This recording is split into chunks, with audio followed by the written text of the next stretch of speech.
बघा महत्त्वाचे अपडेट आहे. महत्त्वाच्या अशा 500 जागा निघालेल्या आहे, ज्या आहे मुख्यमंत्री योजना दूत भरती म्हणून आणि GR आलेला आहे याचा. महाराष्ट्र राज्यात मुख्यमंत्री योजना दूतमध्ये 50,000 जागा ह्या रिक्त आहेत, त्या आता भरणार आहे. तर बघा त्याच्यासाठी हे आलेलं आपलं GR आहे. तर बघा कौशल्य रोजगार उद्योजकता व नाविन्यता विभाग शासन निर्णय हा GR आहे. तर महाराष्ट्र शासनाच्या कौशल्य रोजगार उद्योजकता नाविन्यता विभाग आणि मुख्यमंत्री जनकल्याण कक्ष यांच्यामार्फत संयुक्तपणे मुख्यमंत्री युवा प्रशिक्षण योजना राबविण्यात उक्त संदर्भात दिनांक 9 जुलै 2024 रोजीच्या शासन निर्णयानुसार मान्यता देण्यात आली आहे. तर बघा कधीचा आहे, 9 जुलै 2024 रोजच्या शासन निर्णयानुसार मान्यता देण्यात आली आहे. सदर शासन निर्णयातील परिच्छेद क्रमांक 6 नुसार महाराष्ट्र शासनाच्या विविध योजनांची प्रचार प्रसिद्धी करणे व त्यांचा जास्तीत जास्त नागरिकांना लाभ पोहोचविण्यासाठी 50,000 योजनादूत नेमण्यास मान्यता देण्यात आली आहे. तर बघा 50,000. तर योजनादूत कार्यक्रमाच्या अंमलबजावणीबाबतची जबाबदारी माहिती व जनसंपर्क महासंचालनालय यांच्यावर सोपविण्यात आली आहे. सदर शासन निर्णयात स्पष्ट केल्याप्रमाणे योजनादूताचे मानधन कौशल्य रोजगार उद्योजकता व नाविन्यता विभागाकडून देण्यात येणार आहे. तसेच योजनादूतांच्या निवडीचे निकष, अटी व शर्ती तयार करण्याबाबतची कार्यवाही माहिती व जनसंपर्क महासंचालनालयाकडून करण्यात येणार आहे. त्या अनुषंगाने मुख्यमंत्री योजनादूत कार्यक्रमाच्या अंमलबजावणीसाठी कार्यपद्धती विहित करण्याबाबत शासन विचाराधीन आहे. तर बघा हा शासनाचा निर्णय आहे आणि हे प्रसिद्धीपत्रक आहे. तर बघा महाराष्ट्र शासनाच्या विविध योजनांची प्रचार प्रसिद्धी करणे याच्यासाठी 50,000 जागांची थेट भरती ही निघालेली आहे. तर बघा योजनादूत म्हणून आणि 2024-25 या आर्थिक वर्षापासून मुख्यमंत्री योजनादूत कार्यक्रम सुरू करण्यास या शासन निर्णयाने मान्यता देण्यात येत आहे. तर उद्दिष्ट बघा, उद्दिष्ट तेच आहे महाराष्ट्र शासनाच्या विविध योजनांची प्रचार माहिती प्रसिद्धी जे प्रत्येकांना म्हणजे नागरिकांपर्यंत पोहोचविण्याकरता हे लोकांची नेमणूक हे करण्यात येणार आहे. कार्यक्रमाची रूपरेषा बघा, महाराष्ट्र शासनाच्या माहिती व जनसंपर्क महासंचालनालय आणि मुख्यमंत्री जनकल्याण कक्ष यांच्यामार्फत संयुक्तपणे मुख्यमंत्री योजनादूत कार्यक्रम राबविला जाणार आहे. राज्यात कार्यरत प्रशासकीय यंत्रणेला मदत करण्याकरता मुख्यमंत्री योजनादूत नेमले जातील. तर कशासाठी नेमले जातील? राज्यात कार्यरत प्रशासकीय यंत्रणेला मदत करण्याकरिता. तर बघा नेक्स्ट, ग्रामीण भागात प्रत्येक ग्रामपंचायतीसाठी 1 व शहरी भागात 5,000 लोकसंख्येसाठी 1. तर बघा ग्रामीण भागात प्रत्येक ग्रामपंचायतीसाठी 1 आणि शहरी भागात 5,000 लोकसंख्येसाठी 1 योजनादूत याप्रमाणे एकूण 50,000 योजनादूतांची निवड करण्यात येईल. तर मुख्यमंत्री योजनादूतास प्रत्येकी 10,000 रुपये प्रति महिना एवढे मानधन देण्यात येईल. बघा प्रत्येकी मानधन किती येणार? 10,000 एवढे मानधन देण्यात येणार. प्रवास खर्च वेगळा, इतर भत्ते वेगळे हे पण त्यांना मिळतील. निवड झालेल्या मुख्यमंत्री योजनादूतासोबत 6 महिन्याचा करार केला जाणार आहे. हा करार कोणत्याही परिस्थितीत वाढविण्यात येणार नाही. बघा 6 महिन्यासाठीची योजना आहे, 6 महिन्यासाठी हा करार आहे. नेक्स्ट बघा मुख्यमंत्री योजनादूताच्या निवडीसाठी पात्रतेचे निकष बघा. वयोमर्यादा 18 ते 35 वर्ष वयोगटातील उमेदवार असावा. शैक्षणिक अर्हता कोणत्याही शाखेचा किमान पदवीधर असावा. त्याला संगणक ज्ञान असावे. उमेदवाराकडे अद्ययावत मोबाईल असणे आवश्यक आहे. बघा उमेदवाराकडे मोबाईल असणे सुद्धा आवश्यक आहे. संगणक ज्ञान सुद्धा आवश्यक आहे. शैक्षणिक अर्हता म्हणजेच कोणत्याही शाखेचा तो पदवीधर म्हणजे त्याचं ग्रॅज्युएशन हे कंप्लीट असणं आवश्यक आहे. आणि वयोमर्यादा 18 ते 35. उमेदवार हा महाराष्ट्राचा अधिवासी म्हणजेच रहिवासी असणे आवश्यक आहे. त्याच्याजवळ डोमेसिल सर्टिफिकेट हे आवश्यक आहे. उमेदवाराचे आधार कार्ड असावे आणि ते बँकेत आधार लिंक असावे, हे पण आवश्यक सांगितलं आहे त्यांनी. योजनादूत निवडीसाठी उमेदवाराने सादर करायची कागदपत्रे. विहित नमुन्यातील मुख्यमंत्री योजनादूत कार्यक्रमासाठी केलेला ऑनलाईन अर्ज. बघा यासाठी ऑनलाईन अर्ज करावा लागणार आहे.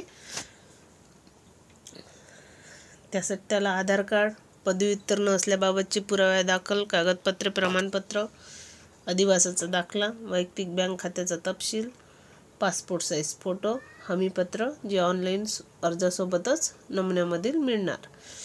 नेक्स्ट बघा, मुख्यमंत्री योजनादूताची नेमणूक प्रक्रिया. उमेदवारांच्या नोंदणीची व प्राप्त अर्जाच्या छाननीची प्रक्रिया माहिती व जनसंपर्क महासंचालनालयाद्वारे नियुक्त करण्यात आलेल्या बाह्य संस्थांमार्फत ऑनलाईनरित्या पूर्ण करण्यात येईल. सदरची छाननी उपरोक्त परिच्छेदात नमूद केलेल्या पात्रतेच्या निकषानुसार करण्यात येईल. ऑनलाईनरित्या प्राप्त झालेल्या अर्जाची छाननी केल्यानंतर पात्र उमेदवारांची यादी राज्यातील प्रत्येक जिल्हा माहिती अधिकारी यांच्याकडे पाठविण्यात येईल. जिल्हा माहिती अधिकारी हे जिल्हा सहाय्यक आयुक्त, कौशल्य विकास, रोजगार व जिल्हाधिकारी यांनी प्राधिकृत केलेला प्रतिनिधी यांचे समन्वय प्राप्त अर्जाशी संबंधित उमेदवाराच्या कागदपत्रांची तपासणी करतील. यामध्ये उमेदवाराची शैक्षणिक व वयोमर्यादेविषयक मूळ कागदपत्रे तपासण्यात येतील. बघा, त्यात काय तपासण्यात येतील? उमेदवाराची शैक्षणिक व वयोमर्यादेशी संबंधित मूळ कागदपत्रे तपासण्यात येतील. त्यानंतर प्रत्येक उमेदवाराबरोबर 6 महिन्याचा करार केला जाणार आहे. 6 महिन्याचा करार केला जाणार आहे. तो कोणत्या परिस्थितीत वाढविला जाणार नाही. जिल्हा माहिती अधिकारी वरीलप्रमाणे शासकीय योजनांच्या माहितीसंदर्भात पात्र उमेदवारांचे समुपदेशन व निर्देशन करतील. बघा, ते त्यांची पाहणी करतील आणि त्यांचे जे काही डॉक्युमेंट वगैरे जोडले त्यांनी ते व्यवस्थित आहे की नाही, बरोबर आहे की नाही, ते सर्व बघणार. नेक्स्ट बघा, जिल्हा माहिती अधिकारी हे जिल्हा सहाय्यक आयुक्त, कौशल्य विकास, रोजगार व जिल्हाधिकारी यांनी प्राधिकृत केलेला प्रतिनिधी यांच्या समन्वयाने संबंधित जिल्ह्यातील ग्रामीण भागात प्रत्येक ग्रामपंचायतीसाठी 1 आणि शहरी भागात 5000 लोकसंख्येसाठी 1 या प्रमाणात उमेदवारांना योजनादूत म्हणून पाठवतील. मुख्यमंत्री योजनादूत या कार्यक्रमांतर्गत उमेदवारांना सोपविण्यात येणारे कामकाज हे शासकीय सेवा म्हणून समजण्यात येणार नाही. बघा, हे कामकाज शासकीय सेवा म्हणून समजण्यात येणार नाही. सबब, या नेमणुकीच्या आधारे भविष्यात शासकीय सेवेत नियुक्तीची मागणी अथवा हक्क सांगितला जाणार नाही. याबाबतचे हमीपत्र निवड झालेल्या उमेदवाराकडून घेण्यात यावे. बघा, भविष्यात या आधारे तुम्ही कोणतीही म्हणजे अट टाकू शकत नाही किंवा हमी दाखवू शकत नाही असं त्यांनी सांगितले आहे आणि त्याच्याबद्दल हमीपत्रसुद्धा भरून घेणार. निवड झालेल्या योजनादूतांचे करावयाची कामे. तर बघा, काय कामे करावी लागतात? योजनादूत संबंधित जिल्हा माहिती अधिकारी यांच्या संपर्कात राहून जिल्ह्यातील योजनांची माहिती घेतील. बघा, जिल्ह्यातील योजनांची माहिती घेणे. प्रशिक्षित योजनादूतांनी त्यांना नेमून दिलेली ठिकाणी समक्ष जाऊन त्यांना ठरवून दिलेली काम पार पाडणे त्यांच्यावर बंधनकारक राहील. बघा, जे काही प्रशिक्षण घेतील त्यांनी जे काही त्यांना कामे सांगितली ते त्यांनी पूर्ण करणे. योजनादूत राज्य शासनाच्या विविध योजनांची प्रचार आणि प्रसिद्धी करताना ग्रामपातळीवरील यंत्रणांशी समन्वय करून शासनाच्या योजनांची घरोघरी माहिती होईल यासाठी प्रयत्न करेल. बघा, सर्वांना माहिती होईल याप्रमाणे त्यांचं काम राहणार, म्हणजेच गाव पातळीवर राहणार. योजनादूत दर दिवशी त्यांनी दिवसभर केलेल्या कामाचा विविध नमुन्यात अहवाल तयार करून ते ऑनलाईन अपलोड करावे सुद्धा लागणार. म्हणजे त्यांनी काय काम केलं हे सुद्धा त्यांना सांगावं लागणार. योजनादूत त्यांना सोपविलेल्या जबाबदारीचा स्वतःच्या स्वार्थासाठी नियमबाह्य कामासाठी उपयोग करणार नाही. तसेच ते गुन्हेगारी स्वरूपाचे गैरवर्तन करणार नाही. योजनादूत तसे करत असल्यास निदर्शनास आल्यास त्यांच्यासोबत करण्यात आलेला करार संपुष्टात आणण्यात येऊन त्यांना जबाबदारीतून मुक्त करण्यात येईल. म्हणजे त्यांना काढून पण टाकण्यात येऊ शकते. योजनादूत अनधिकृतरित्या गैरहजर राहिल्यास किंवा जबाबदारी सोडून गेल्यास त्याला मानधन अनुज्ञेय राहणार नाही. बघा, त्यांना पेमेंटसुद्धा मिळणार नाही असं त्यांचं म्हणणं आहे. म्हणजे आम्ही देऊ पण नाही.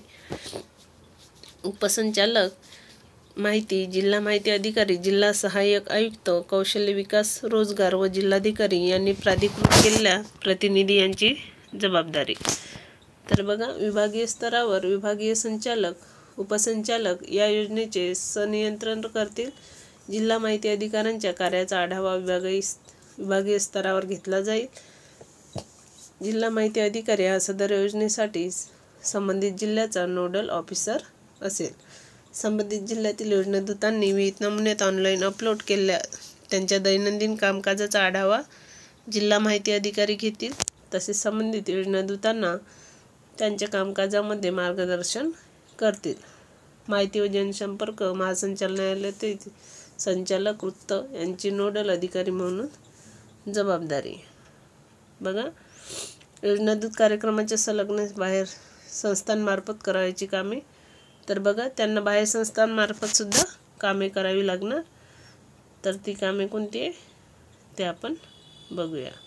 बघा, हे पूर्ण असं आपल्याला दिलेलं आहे GR. तर बघा, यात महत्त्वाचं एवढंच आहे, महाराष्ट्राचे मुख्यमंत्री योजनादूतचा GR दिनांक 9 ऑगस्ट 2024 निघालेला आहे. जाहीर झालेला आहे आणि 1000 पदांची भरती होणार आहे. यासाठी ऑनलाईन पद्धतीने महाराष्ट्र पोर्टलवर जाऊन आपल्या अर्जाची नोंदणी करायची आहे. ऑनलाईन अर्ज भरण्याची लिंक अजून आली नाही आहे. ते येईल तेव्हा आपण याच्यावर स्पेशल व्हिडिओ बनवू.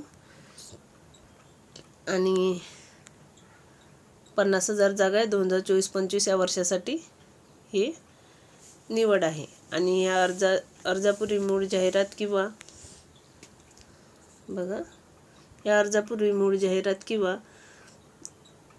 हे जे काही GR आहे ते पूर्ण तुम्ही वाचून घ्या. भागात प्रत्येक ग्रामपंचायतीसाठी 1 उमेदवार राहणार आणि 5,000 लोकसंख्येमागे 1 शहरी भागासाठी अशी हे सॅलरी पगार ही 10,000 रुपये भेटणार, हे सर्वांना माहिती आहे. आणि 6 महिन्याचं ट्रेनिंग होणार. शैक्षणिक पात्रता पदवी आहे. उमेदवार महाराष्ट्र राज्याचा रहिवासी असणे गरजेचं आहे. त्याने MSc असणे केलेले आवश्यक आहे. 18 ते 35 वर्ष वयोमर्यादा आहे. उमेदवाराकडे मोबाईल असणे आवश्यक आहे. लॅपटॉप असेल तर खूपच चांगलं. शैक्षणिक पात्रतेचे प्रमाण आधार कार्ड आणि बँक खाते असायला पाहिजे असं त्यांनी महत्त्वाचं सांगितले. आणि कागदपत्र ऑनलाईन केली, अर्जाची प्रत, पदव्युत्तीर्ण गुणपत्रक, आधार कार्ड, अधिवासाचा दाखला, स्वतःचे बँक खाते, पासपोर्ट फोटो, हमीपत्र एवढे इथे आवश्यक कागदपत्रे आहे जे त्यांनी मागितले. आणि ह्या GR व्यवस्थित वाचा, नंतरच फॉर्म भरा. ग्रॅज्युएशन बेसवर जागा आहे, चांगली जागा आहे, भरा ज्यांना भरायचं आहे त्यांना. चला तर भेटूया नेक्स्ट व्हिडिओत. याची जेव्हा लिंक चालू होईल तेव्हा आपण याच्यावर एक व्हिडिओ घेऊन येऊया. चला तर भेटूया नेक्स्ट व्हिडिओ.